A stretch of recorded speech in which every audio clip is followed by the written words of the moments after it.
निठारी कांड। दिल्ली के पास ही बसे नोएडा में एक जगह है निठारी, एक ऐसा एरिया जहां से एक तरफ सेक्टर 31 नोएडा के अमीर लोगों के बंगलोज दिखते हैं और दूसरी तरफ निठारी के अंदर गरीब लोगों की बस्ती। एक ऐसी बस्ती जहां के ज्यादातर लोग दिहाड़ी मजदूर, रिक्शे वाले और हाउस हेल्प्स का काम करते हैं और देश के पिछड़े इलाकों से बिलोंग करते हैं। 7 मई 2006 की शाम को निठारी की बस्ती में रहने वाले नंदलाल के घर में अफरा तफरी मची हुई थी, क्योंकि उनकी 22 साल की बेटी पायल सुबह से घर नहीं आई थी। उसने अपने पिता से कहा था कि वो सेक्टर 31 की कोठी नंबर D5 में नौकरी के लिए जा रही है, पर जब से वो वहां गई थी उसका फोन स्विच्ड ऑफ जा रहा था। जब काफी देर तक वो घर नहीं आई तो उसके माता पिता बहुत डरने लगे, क्योंकि निठारी में पिछले 2 साल से कई छोटे बच्चे और जवान लोग गायब हो रहे थे। नंदलाल से और नहीं रहा गया और उसने खुद अपनी बेटी को ढूंढने का फैसला किया। सबसे पहले उसने उस रिक्शे वाले को ढूंढा जिसने पायल को D5 तक छोड़ा था। वो रिक्शे वाला D5 का नाम सुनते ही भड़क गया और उसने बताया कि उसने पायल को वहां छोड़ा तो था, पर वो बिना पैसे दिए ही घर के अंदर चली गई। उसे लगा कि वो वापस आकर उसे पैसे देगी, मगर वो वापस आई ही नहीं। जब उसने घंटी बजाई तो उस घर का 36 साल का नौकर सुरिंदर कोली बाहर निकला और उसने कहा कि पायल वहां से चली गई है। जब रिक्शे वाले ने उसकी बात को झूठ कहा तो कोली ने एक ईंट उठाकर उसकी तरफ फेंकी और उसे वहां से भगा दिया। ये सुनकर नंदलाल का शक यकीन में बदल गया। नंदलाल को लग रहा था कि उसकी बेटी के गायब होने में कोठी नंबर D5 में रहने वाले लोगों का ही हाथ था। बिना देरी किए नंदलाल लोकल पुलिस स्टेशन चला गया, पर पुलिस वालों ने उसकी बात को टाल दिया, क्योंकि 2004 से निठारी में ऐसे कई केसेस उनके पास रोज आ रहे थे। नंदलाल बहुत रिक्वेस्ट करने लगा, पर पुलिस ने उसको वहां से ये कहकर भगा दिया कि पायल किसी लड़के के साथ भाग गई होगी। अगले दिन नंदलाल खुद D5 गया। घर के अंदर से घर का मालिक 52 इयर्स यानी 52 साल का मनिंदर सिंह पंडेर बाहर आया, जिसने पायल को पहचानने से ही मना कर दिया। नंदलाल और उसकी बीवी पूरी तरह से टूट चुके थे, क्योंकि कोई भी उनकी मदद नहीं कर रहा था। वो दोनों पूरी रात बस रोते रहे और फिर नंदलाल ने डिसाइड किया कि चाहे कुछ भी हो जाए वो अपनी बेटी को ढूंढ कर ही रहेगा। उसके पास थोड़े पैसे जमा थे तो उसने एक वकील को हायर करके कोर्ट में अपील की। चीफ मैजिस्ट्रेट ने उसका केस देखा और पुलिस को ऑर्डर किया कि वो उसकी FIR दर्ज करें और उस पर तुरंत एक्शन लें। पुलिस ने जब लापता बच्चों के बारे में आसपास के लोगों से पूछताछ की तो उन्हें यह पता चला कि निठारी के नाले पर 2 पुल के बीच में 100 मीटर के एरिया में ही वो सारे बच्चे और लोग जो लापता हुए हैं आखिरी बार वहीं देखे गए हैं। इन्हीं 2 पुल के बीच में नाले के पास एक वाटर टैंक भी था, जो कुछ गांव वालों के हिसाब से भूतिया था और उनका मानना था कि वहां पर एक भूत है जो बच्चों को मार देता है, इसलिए उस वाटर टैंक के नाले के आसपास कोई नहीं जाता था। पुलिस ने उस 100 मीटर के स्ट्रेच को ब्लैक होल का नाम दे दिया और वो उसकी पेट्रोलिंग करने लगे, लेकिन उनकी पेट्रोलिंग के बावजूद भी वहां से बच्चे गायब होते रहे। पर वहां ऐसा क्या था?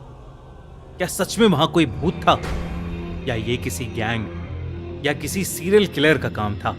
इस सवाल का जवाब उस वक्त किसी को नहीं मिल पा रहा था, क्योंकि पुलिस पर प्रेशर बहुत ज्यादा था। तो पुलिस ने पायल के फोन को ट्रैकिंग पर लगवाया और मनिंदर सिंह पंडेर को भी इंटेरोगेट किया, पर मनिंदर ने कहा कि वो पायल के गायब होने वाले दिन चंडीगढ़ में था और अपने पिता का अंतिम संस्कार कर रहा था, जिसका उसके पास प्रूफ भी था। जब चंडीगढ़ में होने का प्रूफ मनिंदर ने पुलिस को दिया तो पुलिस की इन्वेस्टिगेशन फिर से एक डेड एंड पर पहुंच गई। कई महीने बीत गए और नंदलाल और उसकी बीवी अपनी बेटी की याद में तड़पते रहे और निठारी से और भी बच्चे गायब होते रहे। लेकिन फिर एक दिन 26 दिसंबर 2006 को अचानक ही पायल का फोन स्विच ऑन हुआ और वो ट्रैकिंग रडार पर दिखने लगा। पुलिस ने फौरन उस फोन को ट्रैक किया। वो फोन एक रिक्शे वाले के पास मिला, जिसने बताया कि वो फोन उसने किसी और से खरीदा था, लेकिन उसमें सिम पहले से ही था। पुलिस ने जब सिम की इन्वेस्टिगेशन की तो ये सामने आया कि वो सिम सुरिंदर कोहली के नाम पर रजिस्टर्ड था। वही सुरिंदर कोहली जो मनिंदर सिंह पंडेर के घर पर काम करता था। 29 दिसंबर की रात को पुलिस ने सुरिंदर कोहली और मनिंदर सिंह पंडेर को उनके बंगले से अरेस्ट कर लिया। दोनों से पूछताछ करने के बाद पुलिस ऑफिसर्स शॉक में थे। वो तुरंत निठारी के पास बने उस नाले पर पहुंचे। जब वो उस नाले के अंदर घुसे तो उन्हें वहां जो मिला वो देखकर उनके रोंगटे खड़े हो गए। उस नाली में कई पॉलिथिन्स थीं, जिसमें छोटे बड़े ह्यूमन स्केलेटन्स यानी इंसानी कंकाल थे। एक लड़के का कटा हुआ सर, किसी के शरीर के टुकड़े और ढेर सारे बच्चों के कपड़े चप्पलें थीं, जो उन्हीं बच्चों की थीं जो लापता हुए थे। कुल मिला के उस नाले से 19 स्कल्स यानी 19 खोपड़ियां मिली। उन दोनों ने 19 लोगों का मर्डर किया था। पूछताछ में सुरिंदर कोहली ने पुलिस को बताया कि उसी ने पायल को मारा था।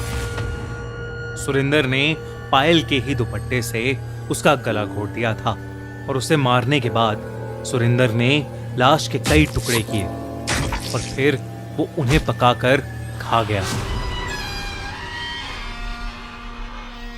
सुरिंदर ने यह भी बताया कि उसने ऐसा सभी छोटे बड़े बच्चों के साथ किया था।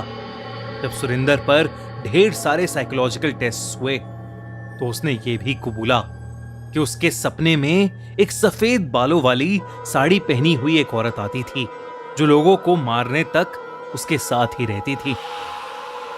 जब मनिंदर सिंह पंडेर से इन सब के बारे में पूछा गया तो उसने ये कहा कि वो आधे से ज्यादा टाइम घर के बाहर रहता था और उसे इन सब के बारे में कुछ नहीं पता था।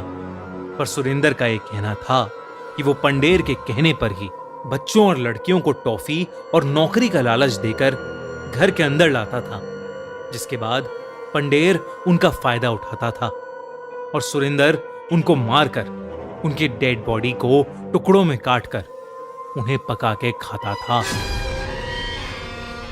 यह केस इतना भयानक था कि फौरन सीबीआई को ट्रांसफर किया गया। जब सीबीआई ने इन्वेस्टिगेट किया तो उन्हें और भी कई बातें पता चली। दोनों पर कई सारे केसेस चले और कई सालों तक चले, जिनके बाद उन दोनों को डेथ पेनल्टी यानी मौत की सजा सुनाई गई। पंडेर के परिवार वालों का अब भी यह कहना है कि वो इनोसेंट है, पर निठारी का कोई भी इंसान ये मानने को तैयार नहीं है कि एक इंसान के घर में इतना कुछ हो गया और उसे इस चीज का कोई अंदाजा भी नहीं था। आज तक निठारी में इस क्राइम का खौफ फैला हुआ है, मगर एक चीज अभी भी क्लियर नहीं हो पाई, इस क्राइम का मोटिव। खैर जो भी हो, इससे ज्यादा दरिंदगी भरा केस शायद ना कभी हुआ है और ना ही कभी होगा। आपको क्या लगता है? कमेंट्स में हमें बताइए। और अगर आप चाहते हैं कि हम किसी क्रिमिनल केस को हमारे क्राइम शो में कवर करें तो हमें कमेंट्स में जरूर बताइए।